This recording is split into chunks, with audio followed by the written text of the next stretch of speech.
And we didn't come to anyone live from some hoity-toity free thought library on the 1st of November, 2017. No, sir. We mumbled to ourselves, and we were lucky to be able to do that. In my day, we didn't have no sponsorship from some fancy atheist community of Austin. We wouldn't have recognized a nonprofit educational organization for the promotion of positive atheism and the separation of church and state if it had come up and kissed us full on the lips. We was just happy to be mumbling into our paper bags, which was a thing we did back when we could afford paper bags. We certainly couldn't have afforded any nonsense like voicemail you could reach at 512-220-6561 or these newfangled websites at strange addresses like www.atheist-community.org. Really, what kind of bullshit address is that? We made do with directions like knowing where the feed store used to be. Let me tell you, we'd sit here mumbling into our bags, when we could afford bags, every first and third Wednesday of every month. It didn't matter if we knew what we was saying, usually better if we didn't, come to think of it. And people would have to poke at us or slap us to talk to us and not follow some crappy directions to a frilly-dilly chat room at www.nonprofitsradio.com. We was happy back then. Didn't need no one to sit back and enjoy our mumbling. No, sir. Thank you there, Howdy. Cousin Dennis. Well, howdy. How's everybody doing out there in radio Radio Yeah. Well, I tell you what. Well, this ain't no radio. Where's that static? Where's that AM But static? everywhere is going to say that Clint Eastwood is the biggest yellow belly in the West. Sorry, movie quotes is all I can do. Here we are. It's November now. Barely. We had a Halloween. Everybody have a fun Halloween weenie? Yeah. It was just last night. I can't remember. Oh, so it must have been real fun then.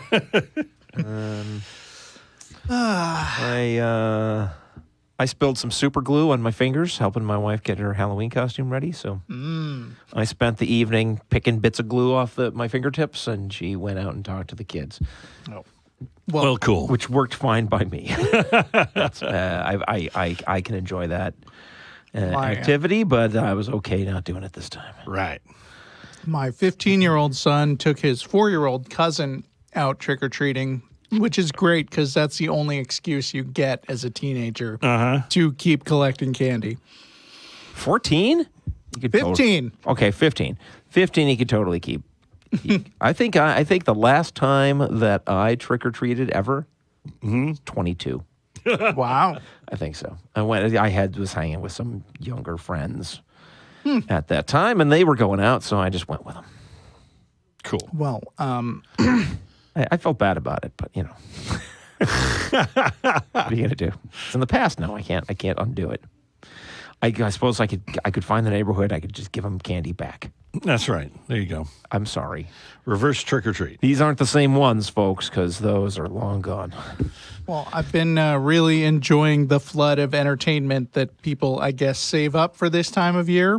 So went through the new Stranger Things in a few days and have been playing a whole lot of Wolfenstein, the New Colossus. Ooh, nice. Those are good. I mean, awesome.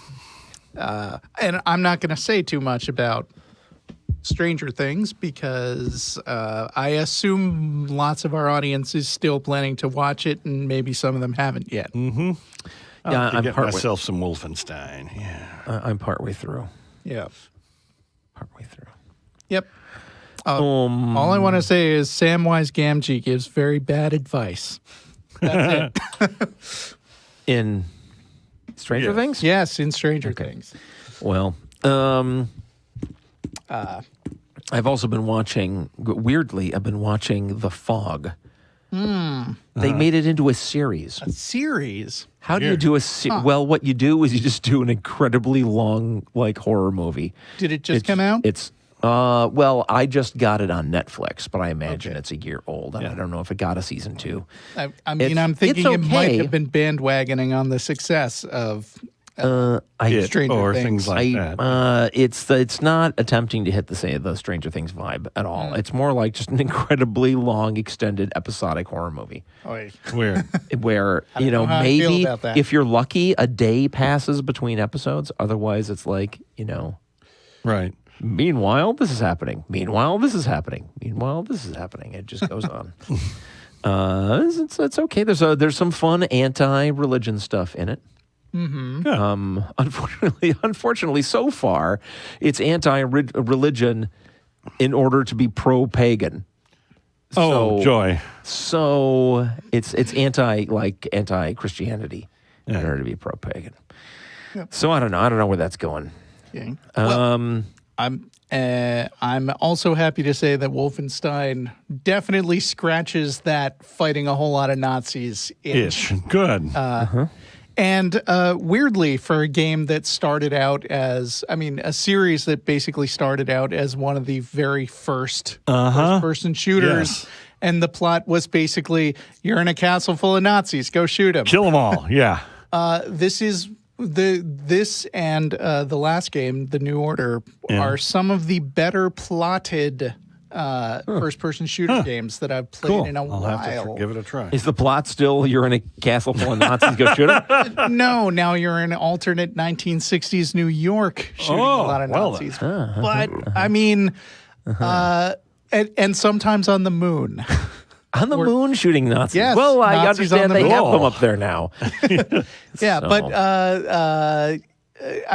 what actually makes the game feel good plot-wise is not just all the Nazis you get to mow down. It's that there's a lot of pretty good, entertaining characters. Oh, all right. And if you hang around them for a while, they have conversations with each other that are very funny to listen to. Oh, cool. All right. And there's the whole vibe of being the scrappy resistance fighters in a world gone crazy, which is timely, He totally aced that maze thing, though, don't you think? Sam Gamgee. I'm leaping out of one topic to another. Oh, yeah. Yeah, So without warning. To kind of avoid spoilerism by just confusing people instead. All right. How about there's a certain level of bullshit in Stranger Things, because when I saw in that Stranger maze, Things. I was like, that's clearly just a whole bunch of lines. There's not enough context to solve that puzzle. shush. I've heard one thing where people were complaining, it's unrealistic because the kids get to go out for hours and hours and hours without their parents. And I go, boy, have I got a story to tell you. I mean, that's how it used to be, kids. I'll I tell don't know you. about the 80s. Neither of us were kids in the 80s. I was. Yeah, well, when I You were was a kid kids in the in the 80s? 70s and stuff like that, we'd leave the house at 9 in the morning and, we'd be back, maybe when the lights, when the street lights came on, we'd be riding our bikes all over the neighborhood. Sure. I'll tell you what's unrealistic about Back the Stranger in Things, our though. day, That's right. we used to ride our buses, bicycles all around. In fact, reading that criticism is what prompted the intro. Was it? Yeah.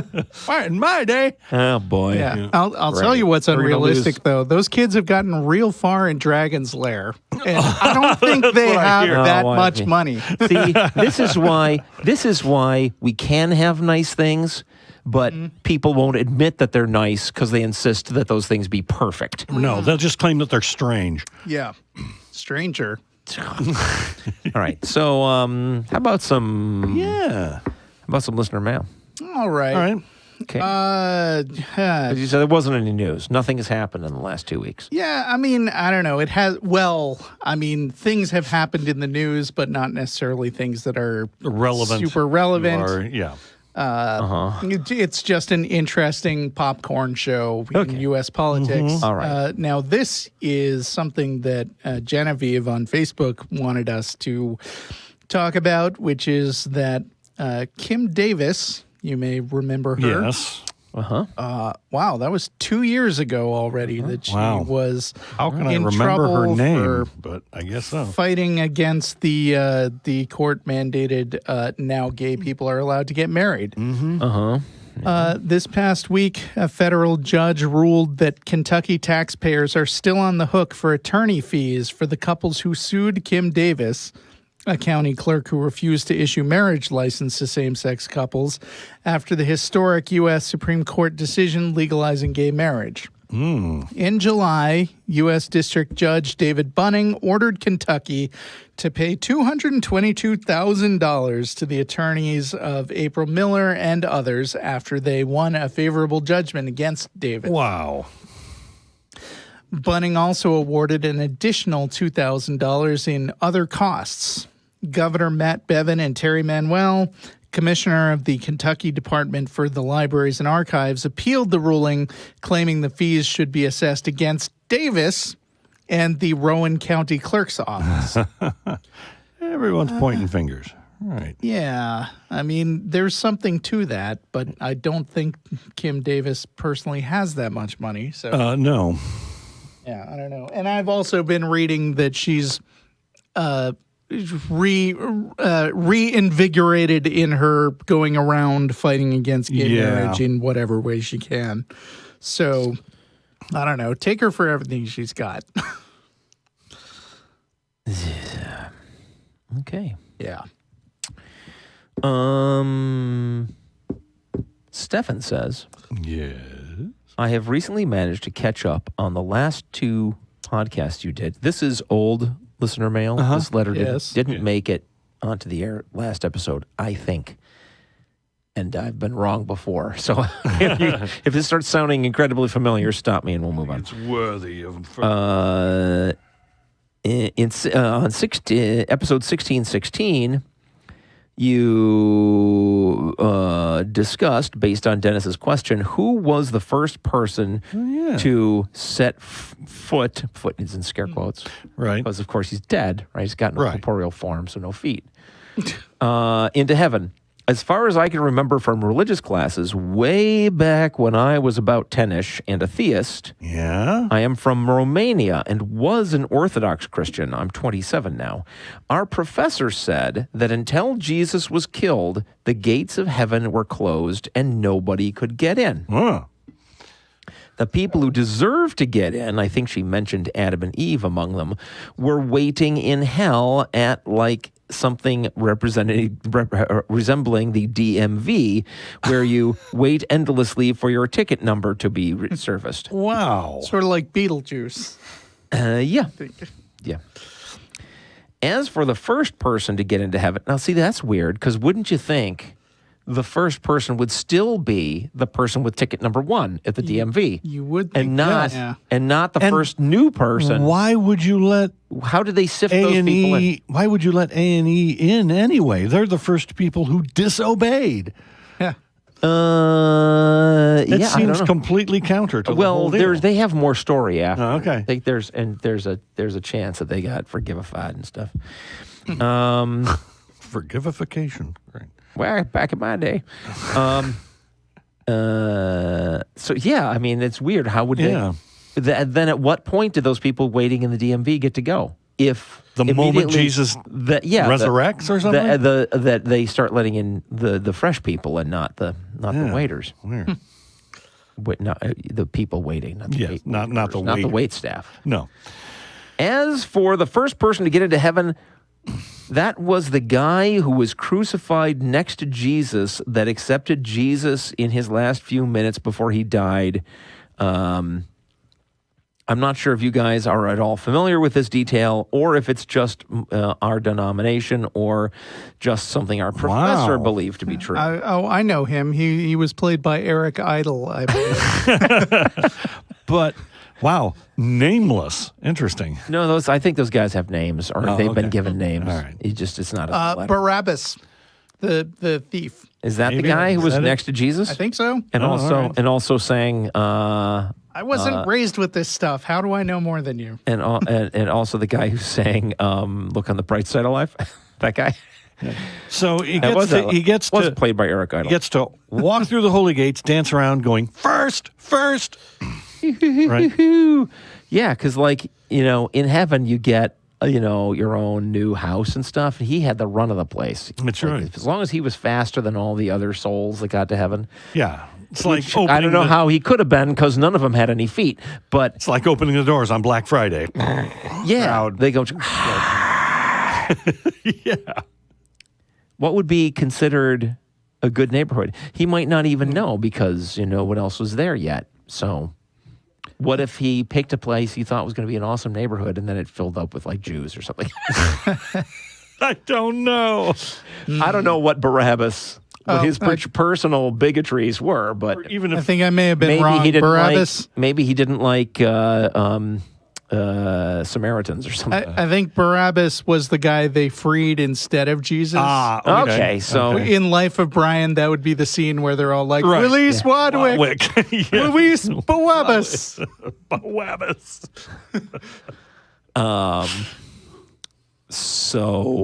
Anyway, so that was the first one to get into heaven was the guy next to Jesus. Interesting. On the cross. Okay. That's I'm not interesting, sure. actually.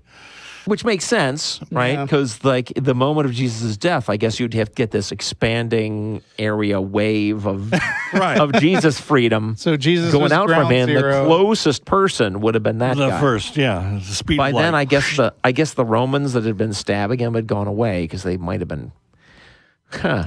I guess if it's a spherical effect, maybe they could have still they been get farther saved. away than the That's guy possible. over to the side. Yeah. I'm pestering this is Stefan going on. I am pestering my friends to get me a Bible as a birthday/Christmas gift, as I would like to read it entirely, but don't want to spend money on it. Right. I can afford it, but don't want to support it. Well, Why don't you just read the Skeptic's Annotated Bible for free online? Or something. you realize whether you buy it or your friends buy it and give Somebody's it to you, getting money. has changed Yeah. hands. If you must, go to a hotel and steal one, right? Which I'm not entirely clear, but I think you're allowed to take those. Yeah, well, that's why And you as long hide as- the Bible, as because like- if you take it, you're just Right, doing unless what they somebody want. has already played hide the Bible in there recently, you should be able to walk off with one for free for just the cost of the room. Could be a Gideon's Bible. P.S. Dennis is my favorite, No. Well. Oh, and I do Dun, apologize. dun, dun. I do apologize for not having read that last episode because it was kind of we had a theme going of people that had favorites amongst us. Favorites. Okay, and. Our listeners are my favorites. So news? oh yeah. So, okay. Yes. This is something that I tweeted myself after running into it a couple of weeks ago. Tweet it to yourself. Yeah, because I use hashtag yes. nonprofits news to stash all the stories that I might want to look at when a show starts. That's hashtag nonprofits news. Yes. Cool. Hashtag Nonprofits news. A Chapman University survey found that a majority of Americans now believe in ancient advanced civilizations, and a third believe in ancient astronauts. Oh, boy. What? Okay, what is this place? Okay. Who goes there? Chapman University? Yeah. I do not know the answer to that off the top of my I head. mean, is it It appears to be is it one of those mail-in university. universities? Do you want to Google it while I'm trying to read the story? Sure. Yeah. Yeah. Go ahead. Chapman, you say? Yes. The Chapman University survey of American Fears, Wave 4, includes a battery of items on paranormal beliefs ranging from Bigfoot and psychic powers to visits by aliens and haunted houses. The most common paranormal belief in the United States is currently, and I wonder, do they count religion as one of the paranormal beliefs? I don't know. Is the belief that ancient advanced civilizations such as Atlantis once existed, with more than half the respondents agreeing or strongly agreeing with the statement. I guarantee you they did not include Christianity among the supernatural beliefs. You know why? There's more believers in Christianity? Because Chapman University is a private nonprofit university located in Orange, California, United I States, see. affiliated with the Christian Church. Well, then it, I guess, was a good thing for you And to ask. first thing on their site is a big ad for Stranger Things. Well, Okay, bizarre. What? I You doubt looked it they up? put that up themselves. That's not how internet ads work. I was looking on Wikipedia, Where which doesn't have oh yeah, ads no. for Stranger Things. All right. Yeah, they do have like a full screen thing on So- Stranger Things. It's not just a banner ad or It's something. bizarre. I don't know why. I went to their site and I went, am I in the right place? Oh, weird. Huh. Anyway, Yeah. So it's apparently real. yeah, so I guess you were asking that because you are questioning the scientific credibility of the people doing this study. Anyway, there is a list of paranormal beliefs and the percent agreeing or strongly agreeing with them. Ancient advanced civilizations such as Atlantis once existed, 55%. Places can be haunted by spirits, 52%. Aliens have visited Earth in our ancient past, 35%. Aliens have come to Earth in modern times, 26%. And some people can move objects with their minds, 25%. All right. Well, there's your Stranger Things tie-in. Yeah. No. Actually, the reason for that might be that Chapman University encompasses 10 schools and colleges, including the Dodge College of Film and Media Arts. Huh. So it fancies itself a little film entertainment industry Okay. Interesting. school. Right. I don't know. I think we can leave off taking this very seriously because, come on. Yeah. Well, I don't know how they conducted the study. No. But But Chapman University, the reason they were promoting Stranger Things is because they apparently are presenting the 2017 Alumni Achievement Awards to the Duffer Brothers. The Duffer Brothers went to produced the Chapman thing. University? Apparently. okay, well then. Well, who knows what they believe? Hometown kids made good. They believe in making a rollicking good TV show. They That's what sure believe. do. I'll just tell you that. Okay, so Except for that one weird episode that I'm not going to talk about until you've seen it. Eric writes, since Christians blame the devil for the evil in the world and for influencing people to join him, why don't they ever pray for him to repent and accept God back, or for God to miraculously touch his heart? If Satan is so effective at turning people away from God, imagine all the good he'd do if he was on God's side. Excellent observation. Or why don't they pray to God to give people in hell a second chance after they've seen how awful hell is supposed to be? Well, that last one, obviously, the Christians have latched onto this whole faith thing. I don't. Maybe somebody can straighten us out on this. I don't know how big of a deal is made of faith as a thing that it's good to have in the Bible. I imagine that's pretty heavily implied, considering there's no evidence of any of the things they're claiming in the Bible. And it's like, well, why should you believe this crazy shit we wrote that you're reading now? Because it's good to just believe crazy shit that we wrote. Right, and give us money. But that, I think you're not going to find Christians believing that giving people in hell a second chance is a good idea, because they've been conditioned to think that They've already been judged. Those people should have believed without any evidence already, and since they didn't, they deserve to be there. Right.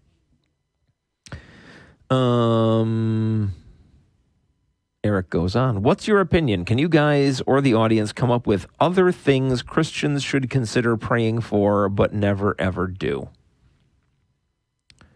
Well, it's not really our job, is it? I mean, they can pray for what they want. It won't have any effect, except for the very small effect that they will think more about the thing they're praying about, and that might cause them to do something. Pray that their prayers have an effect. What if they pray that their prayers don't have an effect? Oh, dear. Some of them might already be praying that. Because check it out. Or, here, I'll put on my Christian hat for a second. Yes. We already are praying for all the wonderful things. You just don't realize how much worse the world would be if it wasn't for all our prayers. Sure. See? Yeah. It's such an easy game to play. Yeah, I don't think that giving people in hell a second chancing would fly just because they've already kind of written themselves into a corner on that one.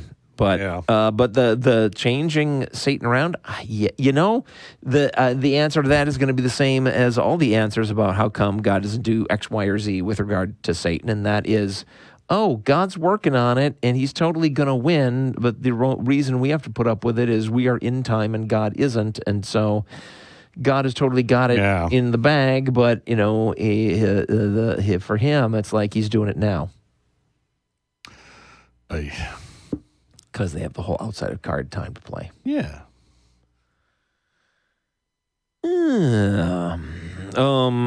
Okay. Okay. Man. Dennis, I hope you have a long question today. Uh-oh. No, I have more news. It's just none of it is really... He promised us he had a weird away. Question today. Yeah. So that should keep us going for a while. All right.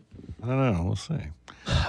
There's something going on with the EPA, the Environmental Protection Agency, this week. No, not just that. There's crap tons of stuff going on in the United States federal government with Christianityism. Yeah. Now, the story that was referred to me by Jacob on Facebook, thanks, Jacob, is in BuzzFeed, or has its origin in BuzzFeed, but then I checked the link that they're getting it from, and it's just a direct link to a long PDF issued directly by E. Scott Pruitt, the current administrator of the EPA. Okay. Right. The article probably has the digested version. Yeah. So. The Environmental Protection Agency announced on Tuesday afternoon sweeping changes to who can advise the agency on its research and regulatory priorities, opening the door to more industry participation. Oh, awesome. That's a nice euphemism. Mm-hmm. Effective immediately, scientists who receive EPA funding cannot serve on the agency's 3 major advisory groups. So, scientists, no. Well, scientists that they're giving money to. Well, okay. Okay. There can be justifications for things like that. All right. I need to know more. Find out. We want to ensure that there's integrity in the process and that the scientists that are advising us are doing so without any type of appearance of conflict of interest, Scott Pruitt said at a press conference. Pruitt used a story from the book of Joshua to help explain the new policy. Okay. On the journey to the promised land, Joshua says to the people of Israel, "Choose this day whom you are going to serve," Pruitt said. This is sort of like the Joshua principle, that as it relates to grants from this agency, you are going to have to choose either service on the committee to provide counsel to us in an independent fashion, or choose the grant, but you can't do both. That's the fair and great thing to do. So, right. At least he wasn't biased at all in his comments.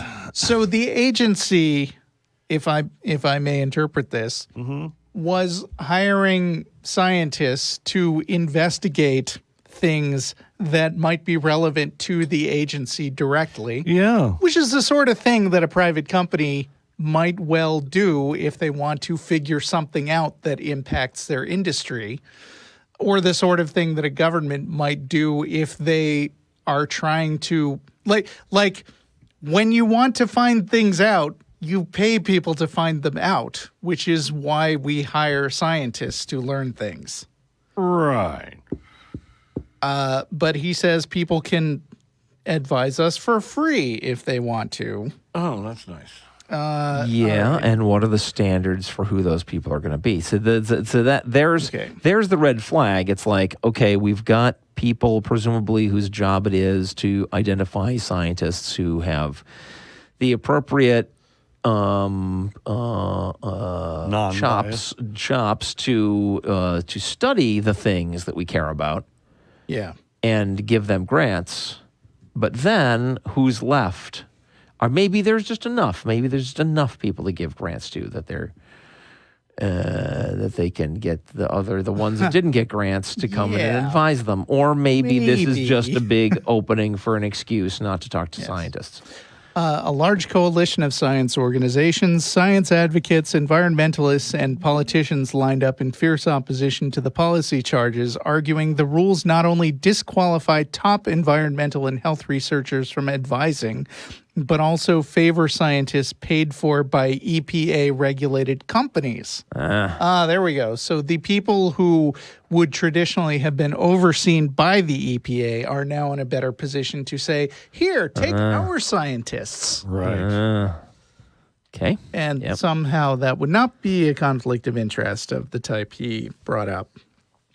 Frankly, this directive is nuts, Al Teach of George Washington University wrote in an email to BuzzFeed News.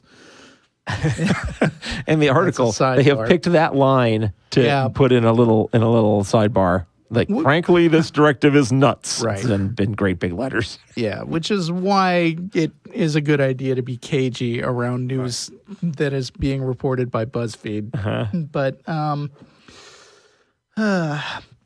the change calls into question EPA's ability to protect the country, according to Rush Holt, Chief Executive Officer of the American Association for the Advancement of Science. We question whether the EPA can continue to pursue its core mission to protect human health and the environment, Holt said in a statement issued Tuesday. Pruit also announced the new chairs of EPA's advisory committee on Tuesday. A toxicologist named Michael Honeycutt is the new head of EPA's Science Advisory Board.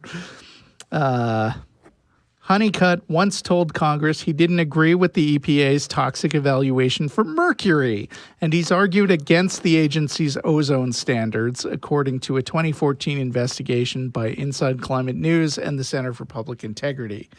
And it goes on with more of these people who are conveniently being lifted to very influential positions within the EPA, seemingly after being targets of the EPA for their work in the past. Yikes. Science good. Superstitious, religion-backed ideology bad, right? Yeah, right. But it's from angle. Joshua. All right. Well, just in case anybody hadn't already got the message, this is why it's important to be, politically involved. Yeah. Okay. Rich says, I think you'd agree that ghostly apparitions, supposedly perceived by lots of people as being transparent entities with no apparent mass, we would agree that is what people are claiming is that ghostly apparitions that they think they have seen are transparent entities with no apparent mass. You can put your hands through them. They walk through walls and appear to float in the air in gloomy places. I'm referring, of course, to the types of ghosts that you see in the movies and those sensational ghost hunter TV shows. Here's the problem. Things that have no mass cannot stay in one place on this planet for very long. We're spinning around an axis at phenomenal speeds. Good point. Not only that, we're orbiting the sun at speeds of about 18 miles per second. So these guys would never stick to the planet since they have no mass. Right. You can't even trust the atmosphere to hold them to the planet because So nothing can touch them. It. Yeah. So I just want to be really clear on this. Is it that maybe you guys know more science than me? Is it that massless things are not affected by gravity? No, they have no inertia. massless No. things, because And massless things are can not be in affected motion. by gravity. There could be massless things in motion, So though, presumably. gravity or is that true? Maybe that's not true. Gravity specifically attracts any two things proportional to their the mass. square of their the product. So a of their thing with no mass. mass would be outside of sorry. the grip of gravity. Sorry, Right. the product of their masses times the square of the distance divided by Right. something like that. All right. So I don't know why Rich is picking on ghosts. Well, Because- anything supernatural Because is souls Yes. are essentially ghosts that are in a body. But big effing deal, right? somehow attached. How are souls attached? And that's the thing. Sure. If there is some way to justify that attachment, then the soul could get carried along. The ghost soul could be carried along, just like a human soul. There could be some unknown physical law, like In supernatural, it was always the bones of the corpse that you had to had to put salt on them and burn them. magnetism is a similar supernatural force to TV shows. gravity, but it's different, and maybe there's just another force that attracts things based on their Well, no. You see, spiritual. the nerd Love. explanation. It's love. The nerd explanation would be the reason ghosts are so seldom seen, as they're so rare, is because only certain ghosts have the wherewithal to perform a powered orbit around the sun, a powered orbit following the orbit of the Earth. Yeah. Where would they get that power from, Dennis, considering they have no mass? Well, they could get it from a Rayovac. They have no mass. How much power would it take? I mean, Sam in the movie Ghost barely had enough of his own power to drag a penny across the floor. Yeah. And But he they was can- apparently, he worked really hard. Yeah, at but a that. penny has mass, man. I mean, so according to inertia, like if your spirit gets free of your body, you are traveling at a certain speed, and unless you keep getting pulled toward the center of the earth, you just keep going that speed. So you basically get in that catapulted. direction. But in a what do you single mean direction. if your spirit leaves your body? I mean, there needs to be an explanation for Good point. for humans' spirits staying in position as Right. much as there needs to be for ghosts. Yeah, that's right. If they are the That's right. same, essentially the They're same both weightless massless and thing. massless thing. Yeah. Yeah. Now, the thing is, I know a little bit about this, having designed role-playing games. Okay. And You're the expert then. I know I have a very good grasp of bullshit understanding of these things, right? Because that's what you have to tap into to Right. make like characters like in the Avengers. Everybody knows the Avengers movies, right? The Vision, who can be intangible. Mm-hmm. He becomes this thing that can pass through walls, right? Right. Okay. So I think that for most people who are not thinking of this in scientific terms, I don't think they imagine that the vision or a ghost is really massless. I think what they are imagining is something more like a cloud, right? Sure. Something just very, very Diffuse, yeah. light. Yeah. Yeah. And, clouds move along with the Earth as we travel through space. So Balloons. now, that does Balloons not... have very little mass and they just sort of bob along. So, yeah.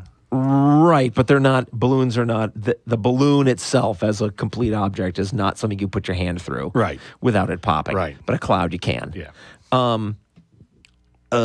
So I think that's probably why this doesn't occur to most people, is they don't think of intangibility as a complete lack of mass. Of course, it would kind of have to be to do the things that we see them do in movies, but that just because the movies show you an effect, it's really easy in a movie, relatively speaking, to make an effect that appears to pass through a wall. Sure. Right? You just have that image overlaid on your background, and when it gets to a certain point, you make it start going away. Yeah.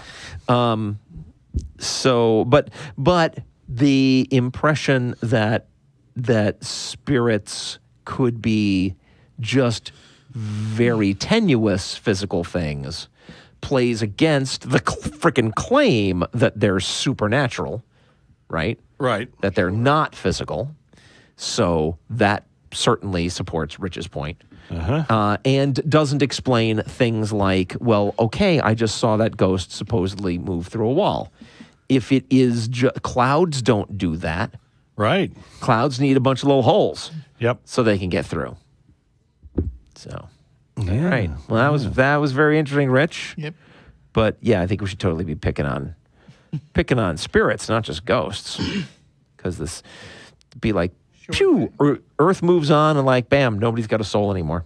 They're all just. That's right. All the souls are floating around, going, shit, what happened? Hey, there goes the Earth. Look at that. Look at that. It's gone. Wow, it's so cool out Let's here. just wait here. We'll wait here for a year.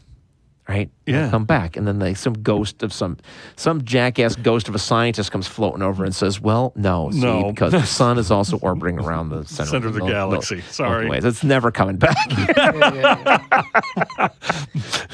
And I Damn spoiled sports scientist I ghost. might do some calculations so we could try to work in some sort of an intercept course, but I got nothing to write on. Got no spiritual paper. All right. Well, that was fun. Thank you, Rich. Yes. Yeah. Maybe we should space things out and give Dennis all time right. to ask his question. Is it time for your question? I have a question. Yes. It's kind of weird. It's just I was reading a news report on some things about pro-life and all that stuff, and Sure. I'm going, okay, so these states that are starting to write up stuff saying life begins at conception, right? Yes. That, in fact, in your womb, in a woman's womb, there is a baby, Yes. right? That makes for some awkward situations legally. Okay. So if a pregnant woman commits a crime, can they throw her in jail? Because if they do, aren't they unlawfully imprisoning a child? No, they automatically got the fetus on Accessory. An accessory to the crime. That yeah. must be it. Yeah, but they are a minor, and there are different rules that apply to them. Yes. I mean, But I mean, So we if don't. they- so they we could don't. say 1-year-old. So then they could send mom to baby jail. Yeah. They don't send they don't send your 1-year-old child into prison with you. So why would they imprison And a I'm fetus? afraid I haven't gotten. It's weird. I'm finally watching Orange Is the New Black, and I haven't gotten to the point where the pregnant inmate has her kid, or they haven't gotten far enough through Oh, yeah, that's through a the lot of thing awkwardness. to see their depiction of how that situation works in Yeah. prisons, or I would be able to say something more. Yeah, but something it informed seems by just- pop media. Yeah, you're imprisoning a And, child. If you consider the fetus a child, you're imprisoning a child in an adult prison. What the hell? I mean, as far as what they do with the kid when it's born, I mean, if I'm they're- not going to spoil anything, but they don't wind up needing to address that question. All right, so skip it. But I mean, I think what Dennis is asking is, while she's pregnant, are they unlawfully keeping a minor in adult jail? And yes, they are. By all Or are technical they- standards, that's exactly what they're doing. So let's look at it. Let's move on. Let's move on about 10 months. Okay. Right. Yeah. And a woman who's got an infant that she has given birth to. Right. She performs the same crime. Yeah. Right. Does she get to take her baby with her into prison? No, I don't think so. I think that's the state Voluntarily, takes care of the if baby. she wants Or they to? put it in Yeah. foster What if she care. wants to? Can she say, "But it's my baby. I want to raise my I baby. So let doubt me it. have my baby." And I would. I be don't know the surprised. laws on that, but I doubt you can do that. I'm very curious what the answer might be, but I also doubt it. Go to prison. I want to take my dog with me. You know, no. I have to say, Dennis, I'm slightly tending to not being compelled by your question. Well, it's not meant to be compelling. It's just being an interesting situation. Well, all right. I mean, we can discuss it as an interesting situation. But, until we have the technology to remove a fetus from a woman before it's come to term, there's not an option. So it's a predicament. Too bad. So it's a predicament. Yeah. But that's the fact that the predicament can only be solved in certain ways doesn't mean that we're looking at any irrational or if the pro-life groups are determined to ignore all practicality which in their arguments, which they love to do, then this is an issue. So you're asking how come they're not up in arms about this? Because that would be a valid thing. They should be. The reason is the reason why they're not up in arms about this is that this is not their issue. Their issue is killing babies, not sending babies to prison. That may seem like a fine point, but they have staked out their territory of what they care about, and this isn't it. Yeah, but if you write laws that treat babies as if they're separate individuals, that treat fetuses as if they're separate individuals, then you have to. It would seem to me you'd have to abide by that. There's been there's been a meme floating around Facebook I'm waiting for a few days now. A guy likes to. It's a little meme that talks about this guy's question. He likes to ask, right to lifers, is you're in a building that's you're in a pregnancy center that's burning. And you can save one living baby or a case full of frozen embryos. Right. Which one do you save? Yeah. I don't know. I mean, people are very excited about this, but I haven't heard it actually asked of I haven't either. Right to lifer. Sure they have there. And from personal experience, you ask some of these tough questions of those folks, and they will weave and dodge and say anything other than what they have to say, right? Because they don't want to be exposed as being reasonable. Right, but that is in fact what he says, is that they will dodge and weave. Yeah. And not answer the question. Yeah. Which I think is maybe more directly to the point. Yeah. I get what you're saying. Yeah. But, I mean, look at it another way. A conjoined twin commits a crime. Yeah. Right. And the other one doesn't. Yeah. Right. Well, you just have this is a question of weird circumstances running into our law. Yeah. It's not necessarily saying there's something terribly awful about our laws. But the conjoined twin is pretty freaking unusual, but pregnancy is not pretty freaking unusual. Oh, okay, that's fair. Yeah. True. That's a fair point. It's like, I'm sure it happens a lot. And hey, pregnant, it's probably a little bit unusual. Yeah, if the Church of Satan wants to, take this to court, that'd be awesome. How about this way? What if a fetus performs a crime? There you go. A fetus performs a crime. And do they lock up just the fetus in baby jail, or does mom have to go with? I think mom has to go with. Again, if you're a minor, you typically don't. I don't think there is a baby jail for starters. I'm sorry. Did I just invent that? Yeah, I think so. I'm sorry, but I don't think that is a legal term. Do you have anything to say? Goo. Off to jail with you. Baby jail. I mean, we've heard about cases where like a 5-year-old picks up a gun. Accidentally shoots somebody. Sure. They don't send the 5-year-old to jail. No. If anything, they hold the parent. You just said accidental. So I'm talking about a fetus that picks up a gun on purpose, deliberately killed. Now we don't actually have crimes on the books. Government's coming that from can be a committed. fetus's gun. We don't actually have crimes on the books that can be committed by a fetus, but Christianity does. Because Christianity totally has thought crimes. Oh, yeah. Right? So all you got to do is have a fetus that wants something, and it's a person, right? Right. There could be wanting things in there, right? Yeah. All it has to do is want something, and it's guilty of the crime of avarice or whatever they call it. A sin of avarice. Sin of avarice. Yeah. And hey, So- you could say if a baby, So if what a if- fetus wants something, and it uses its cuteness to get it.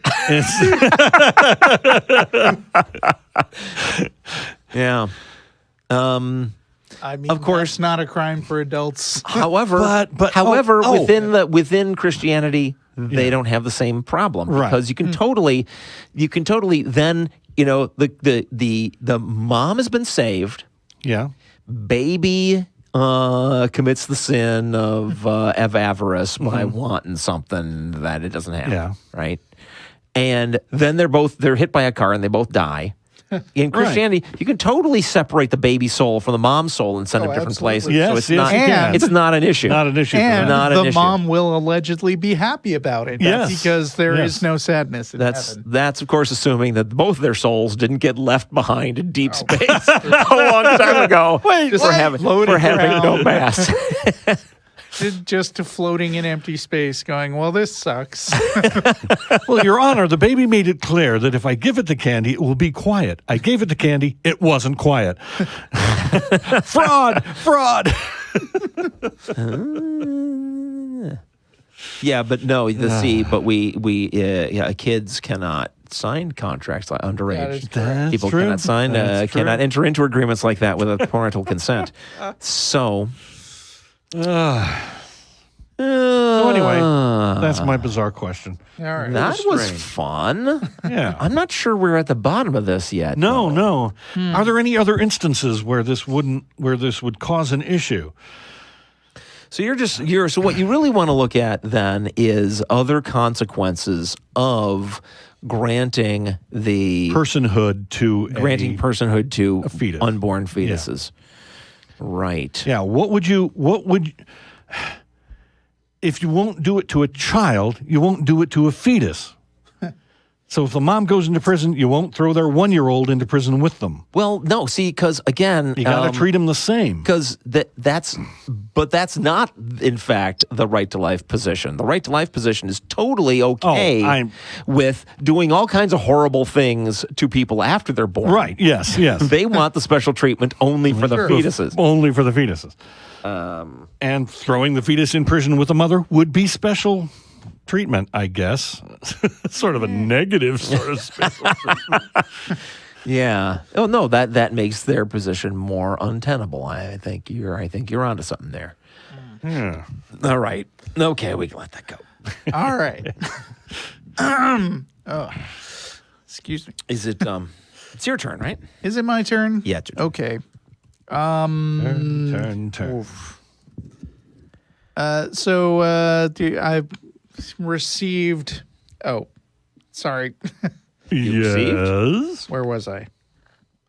Gotta keep my tax. Gotta keep Better my to tabs give, straight.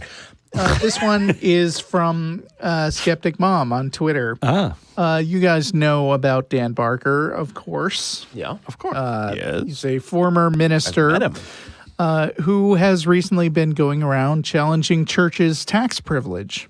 Oh, has he? This month, a federal judge in Wisconsin did, in fact, rule that tax-free housing for clergy is constitutional. And in Texas, a federal judge ruled that the governor infringed on an atheist group's constitutional rights when he removed their winter solstice nativity. And these are both as a result of Dan Barker bringing these cases on behalf of the Freedom from Religion Foundation. Okay. There's some backstory on Dan Barker, which I don't think we need to go into. But let's see. Where Wow, there's a lot of backstory on Dan Barker. It's practically a profile. Look him up, folks. Yeah. Yeah. Or just read his books. Or read one of them. They're a little repetitive. Let's see. In some ways... Nice. I should take throwing poor Dan Barker under the bus. I'm sorry. Read them all. Crapping on his books. Dan Barker is excellent. Losing faith in faith is nothing at all like maybe yes, maybe no. Oh, no. I mean, the children's books are totally different. Okay. And you should order copies of them for your kids. Yeah. Losing faith in faith has a lot of the same stories as Godless, I think. Anyway, the religious landscape, says the Christian Science Monitor, which I have to repeat whenever I read a story from the Christian Science Monitor, they are a real newspaper, Okay. notwithstanding. The religious landscape has begun to shift profoundly. Like Barker, millions of Americans have left their faiths. Unlike Barker, many still believe in God, but they have become nuns, or those who no longer identify with or trust religious institutions. Even among evangelicals, declining membership has revealed a growing split between young Christians and church elders as millennials more and more reject their church's conservative activism and opposition to same-sex marriage. Just to be clear, nuns spelled N-O-N-E-S. Correct. There is a trend in the United States toward challenging the privileges that churches and other religious groups have enjoyed throughout the nation's history, says Lloyd Hitoshi Mayer, professor of law at the University of Notre Dame in South Bend, Indiana. A growing number of people have continued to question the reasoning behind various kinds of tax benefits religious groups have long received. In Wisconsin, U.S. District Court Barbara Crabb ruled that the IRS's parsonage allowance, which allows ministers of the gospel to exclude mortgage payments, utility bills, and other housing-related expenses, was a violation of the First Amendment's Establishment Clause, essentially respecting religion over other groups. Should I keep going? Sure. I mean, Yeah. A desire to alleviate financial hardship on taxpayers is a legitimate purpose, but it is not a secular purpose when Congress eliminates the burden for a group made up solely of religious employees, but maintains it for nearly everyone else, Crabb wrote. Right. The important point is that many equally deserving secular employees, as well as other kinds of religious employees, could benefit from the exemption as well, but they must satisfy much more demanding requirements, despite the lack of justification for the difference in treatment.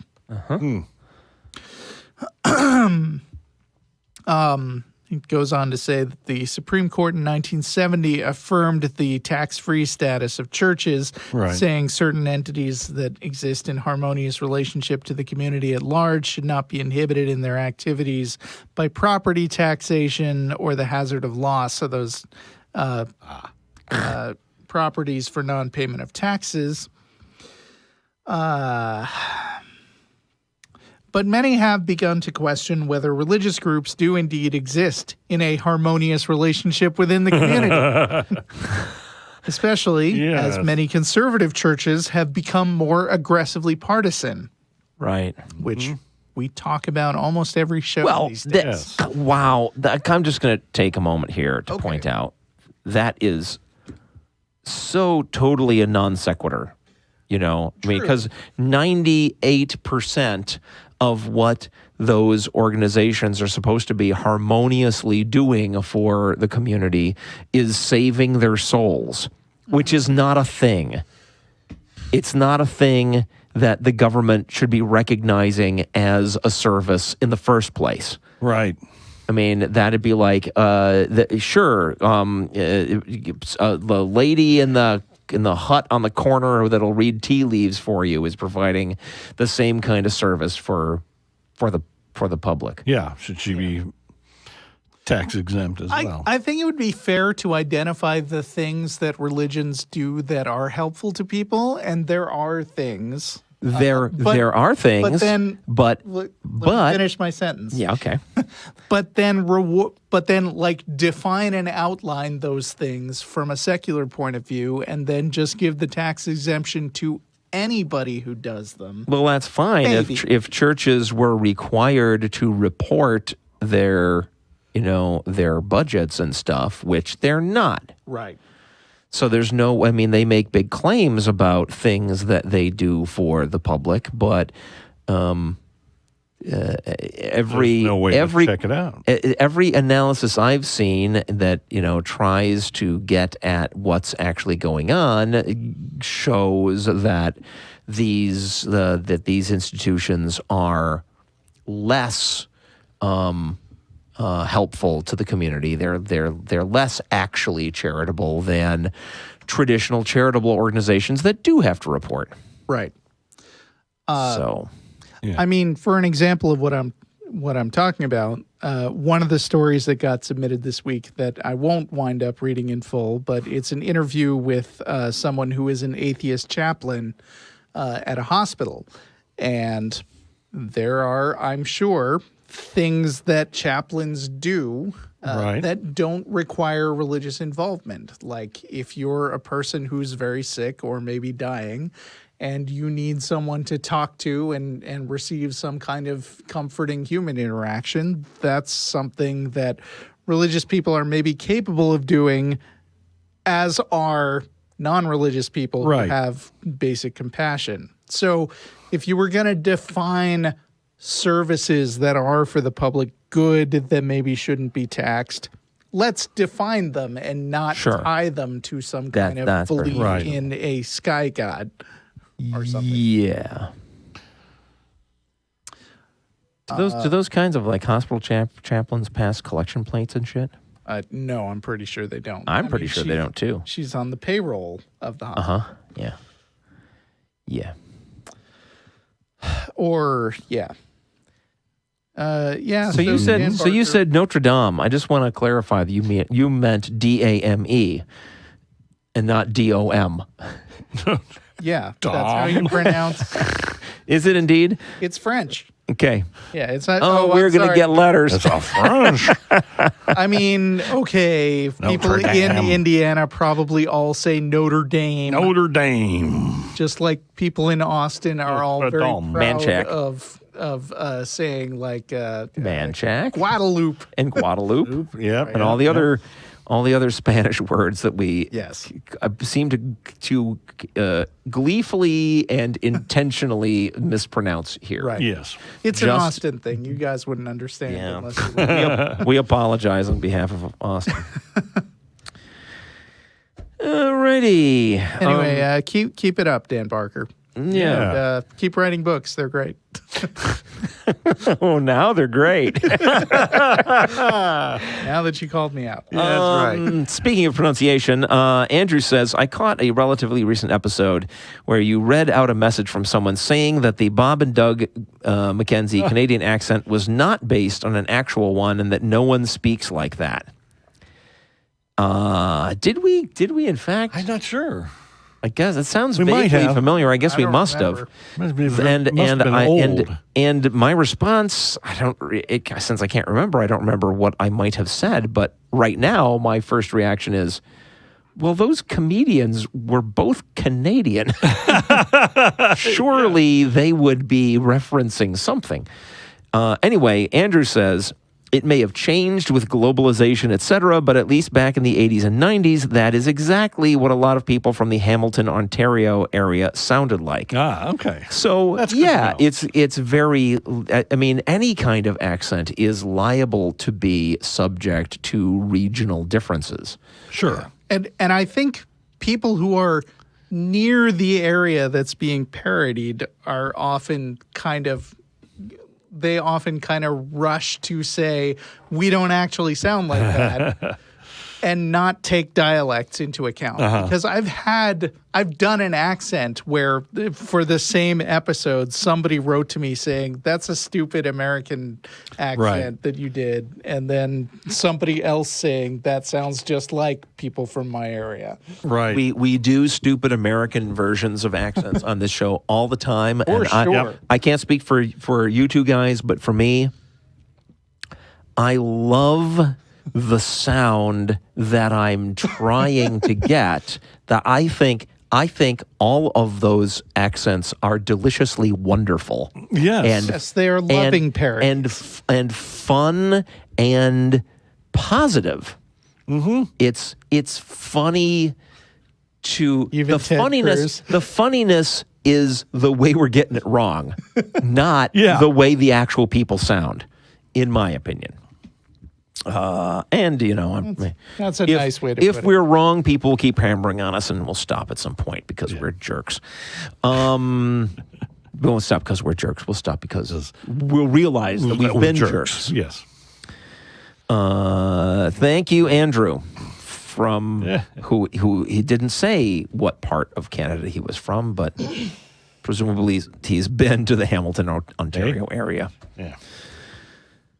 How about, do you have your thing, Russell? Yeah, I think we could okay, so maybe. I already talked about the fact that I'm playing Wolfenstein, the new Colossus. And Yeah. I love an excuse to circle back to it, which is why it's the subject of Shit Internet Apologists Say. Seriously? This is a religious attack on Wolfenstein? So it's a mild attack on Wolfenstein, which is kind of in the form of just asking questions. Okay. Sure, but you can tell sometimes what and- the Yeah, and I'm what the gonna ideology contextualize is this a from little. the Let's see nature of what those they questions. say. The source is World Religion News, which I don't think is necessarily a super apologetic source all the time.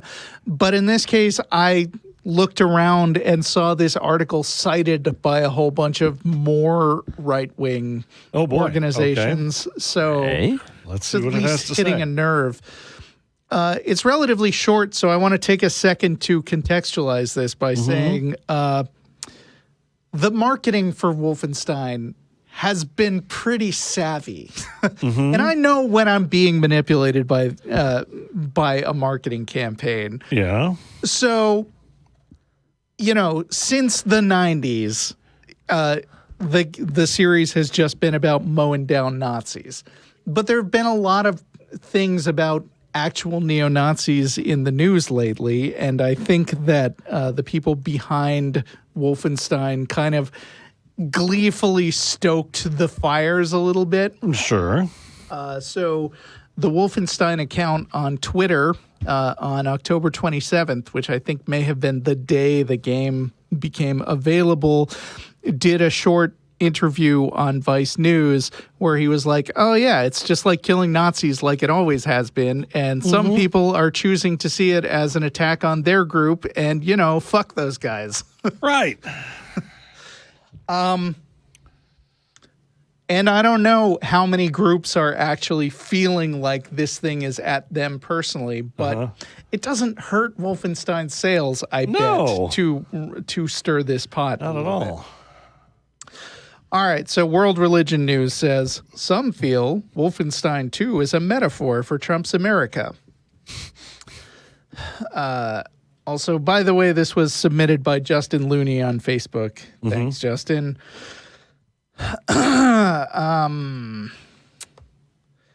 It would seem that a video game that focuses on killing Nazis would be controversial, but it would not be. I'm looking for the word "not" in there, and you're not finding it. But about the excessive violence and not the portrayal of Nazis. Nazis are the universal enemy, used countlessly in entertainment as bad guys because it's almost guaranteed that no one would complain about Nazis being misunderstood. That seems to have changed in Wolfenstein 2. To be fair, it's Nazis and robots. are the universal enemies that you can mow down great swaths of without anybody, anybody complaining until now. And so now we're left with robots, and that's not going to last. Right. Yeah. By the way, I jumped to another link about with the headline "Neo-Nazis decry multicultural anti-Nazi video game," which is back in June when the trailer came out. So that might be a good thing to hop to if this article isn't exciting. But wow, some critics are calling the video game Wolfenstein 2: The New Colossus an attack on religion and conservative political movements. The game is set in an alternate timeline where the Nazis have won World War II. The player fights through a Nazi-controlled America, trying to free it from their oppressive rule. The problem is some of the imagery is being called an attack on America's religious and political conservatives. Really? Well, perhaps they shouldn't match the... Yeah, maybe Americans' religious conservatives oughtn't stand quite so close to Nazis. Yes. That was their call. Yeah. To embrace that.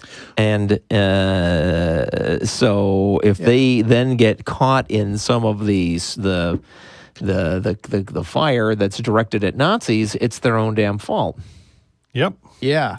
Now, we're coming up on the part that made me think this is actually worth reading. Okay. Yeah. There are scenes in the trailers of Nazis and Ku Klux Klan members openly working together, and this has been interpreted by some conservatives as suggestive that religious organizations are equivalent to Nazis. They're calling the Ku Klux Klan a religious organization. Yes. Okay. That seems like a fair admission. Yeah. So, I mean, they're wait not a minute. saying they're relating to Nazis, but they are saying that by putting the Ku Klux Klan in there, you're attacking someone they do relate to. Am I wrong? Clearly, Yes.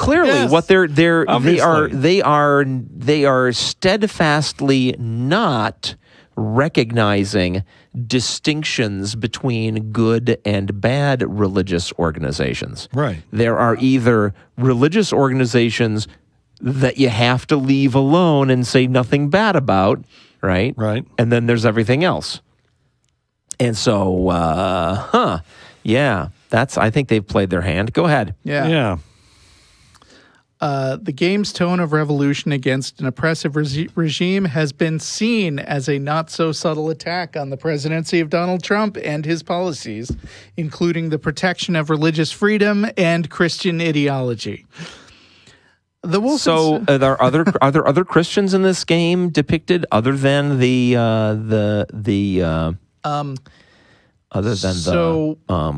Klan? I will. Okay, I haven't gotten to any Klan yet, but I will say that the opening level has some flashbacks to a childhood with an abusive father. Because I'll tell you, actually, it hasn't been just Nazis and robots that people have been able to mow down huge swaths of for years, because it's also the Klan. Yeah. Thanks to Superman. Yeah. Right? Sure.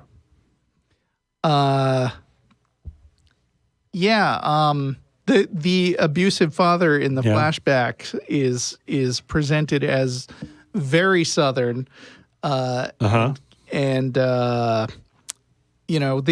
kind of authoritarian father. He is definitely Klan material because he gets pissed at his son dating a black woman. So there's that. Okay.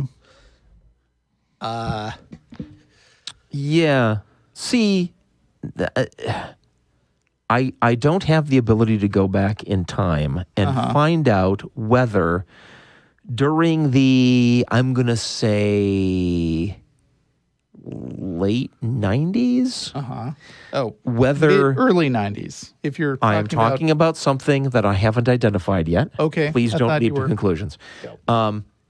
The prevalence of right-wingers among computer game makers in some corners of the industry, right? Whether that attracted attention and complaints analogous to this.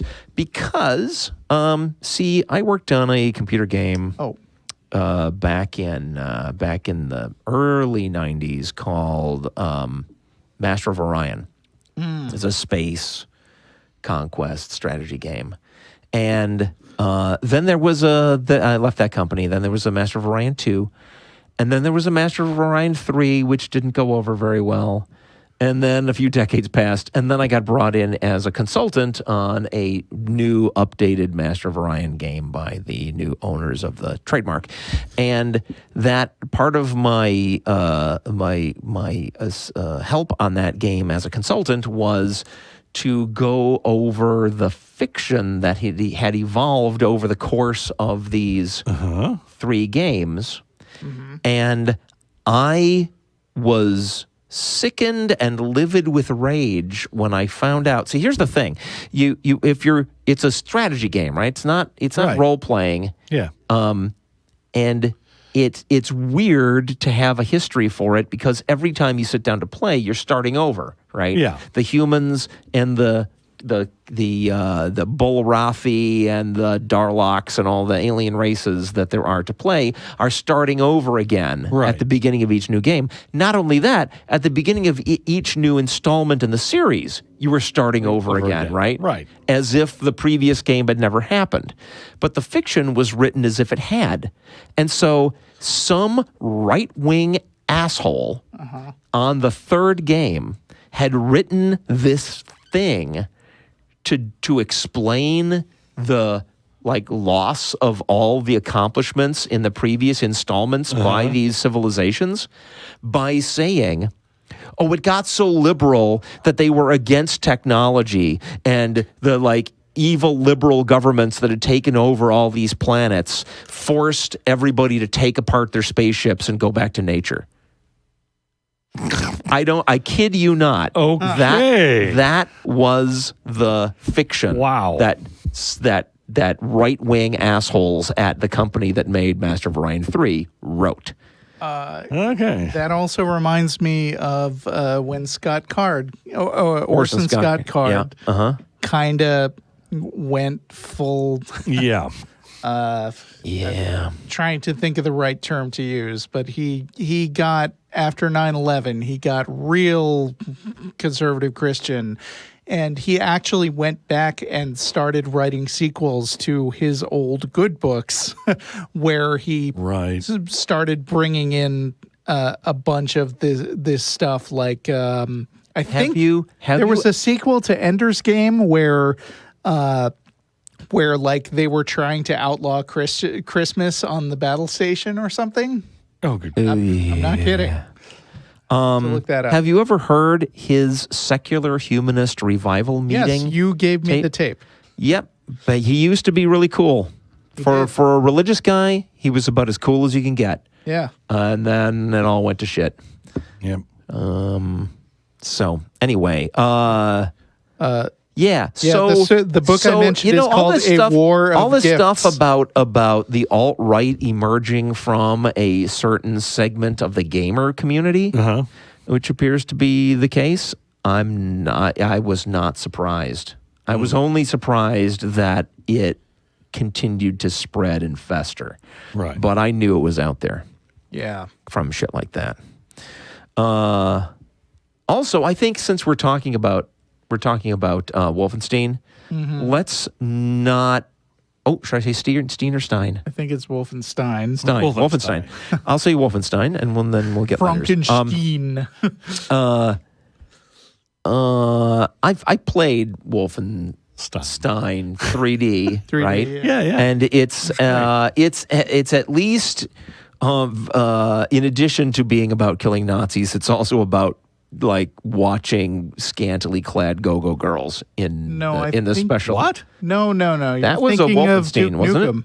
Oh, you're right. I take it back. Thank you for correcting me on that. You're right. Yeah. No. That was Duke Nukem. The only sexy stuff is bigger Nazi robots trying to kill you. Yeah. Okay. Robot Nazi Hitler. Whew. Okay, I'm glad to hear that. Let's move on then.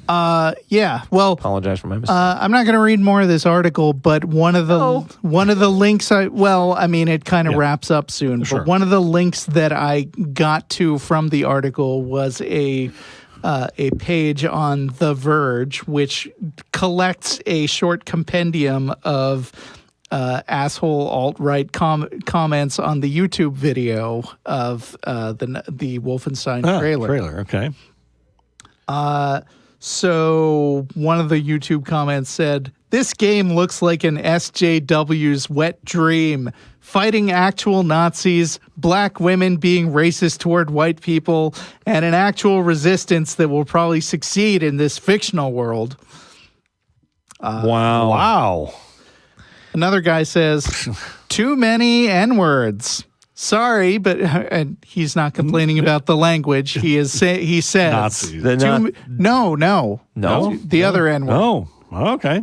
In the trailer, there are too many black people. Right. Oh, God. Oy. Sorry, but I don't buy that the only resistance fighters are black people and women. When Bethesda goes SJW, you know the gaming industry is fucked. Wow. Here's another one. The trailer looks really good. However, my one fear is that this game will have a Black Lives Matter overtone. Please, Bethesda, do not give in to the PC pressure. Wolfenstein is supposed to be the most offensive game out there. Don't let the PC police curb your game making. Not wow. I mentioned that this game and the previous one have been kind of really different from, I think I mentioned. They've been really different from their original mindless shooter roots because the character, writing. like the main character is this conflicted but very heroic, noble guy who thinks a lot about trying to do the right thing and deals with exhaustion and PTSD and stuff like that. It's way more thoughtful than you would think about a game mowing down Nazis. I will have to try it. And okay, I'll just read one more. I'm sick of this. Oh, no. I think this one is probably a parody. Okay. But the problem with parody is it's hard to tell the difference. It is. But he starts off, "I'm sick of this anti-Nazi propaganda. My grandpa was a Nazi." And that one's probably parody. Yeah. You said that this will probably not hurt their sales. No, I think it'll help. Oh, yeah. That's what it will do is it will hurt their sales with Nazis. Sure. Yeah.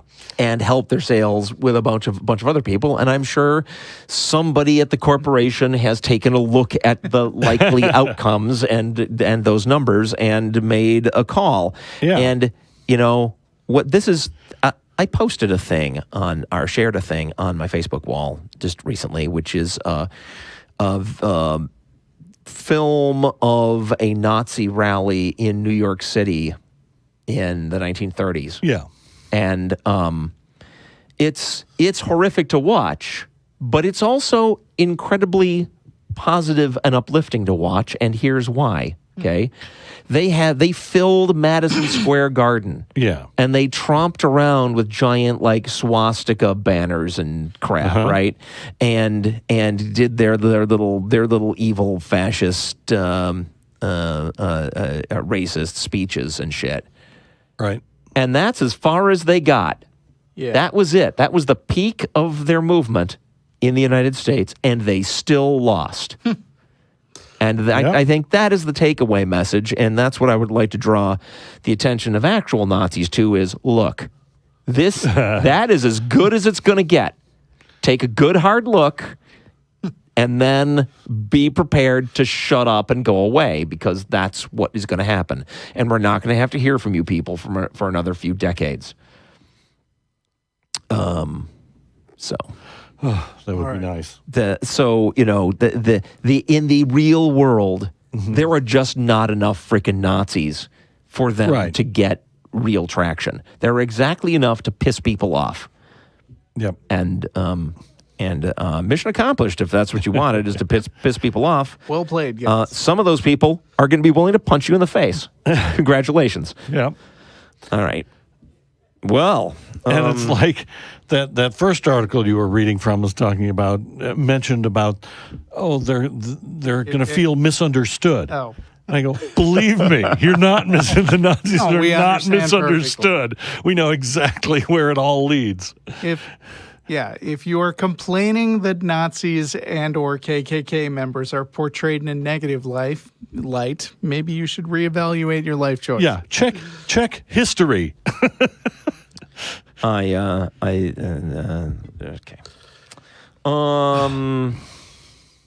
So we're running low on time. Are we? We asked for information on what's up with the gay marriage referendum plebiscite thing in Australia, and Jess sent us a really detailed, helpful thing. Wow. I don't know if I can get through it in 5 minutes. Yeah, Should I try? Yeah, please. Jess says, to clear up your confusion on the latest show, a referendum in Australian terms is a vote by the Australian people to change the Constitution and is legally binding upon the government. Oh, okay. So I guess that's how they change their constitution is in Australia, is they have a a referendum. Maybe I'm not understanding this. Let me just keep going. Marriage is not in the Australian Constitution, but is an act of Parliament, aka, in terms you might be more familiar with, legislation. Okay. A plebiscite is what was initially proposed by the current government. It requires an act of Parliament, is a poll on steroids, and is not legally binding. Those steroids being what the government would have to provide, being that the government would have to provide funding for both sides to put their case. So in order to do this, money had to be available to people on both sides of the issue to make their case. This was defeated in the Parliament basically on the grounds that it would heavily involve the government funding hate speech and was thus defeated by the opposition. We have two houses of Parliament, House of Representatives and Senate, much the same as your Congress and Senate. You mean our House of Representatives and Senate. And passed our House of Representatives, but was defeated by our Senate. Note at this point that marriage equality has been a live issue in Australia for years, and our current government, majority in the House of Representatives, but relies on friendly third parties in the Senate, and didn't get them this time, is against it in general. Note further that a vote on a change to the Marriage Act could potentially be done and dusted in an afternoon. But they, the Australian government, have been forced by public pressure to do something about it, and the whole plebiscite thing was a delaying tactic.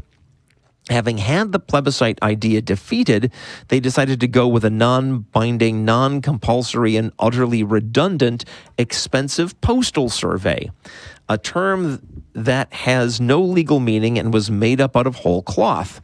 Needless to say, polls have been done, and you can guess where they stand. Spoiler, yes. I guess that means yes to gay marriage. Yep. But it is apparently worth 122 million Australian dollars to delay just a bit longer. I state again that this postal survey is utterly non-binding. The people of Australia have until 7 November to respond.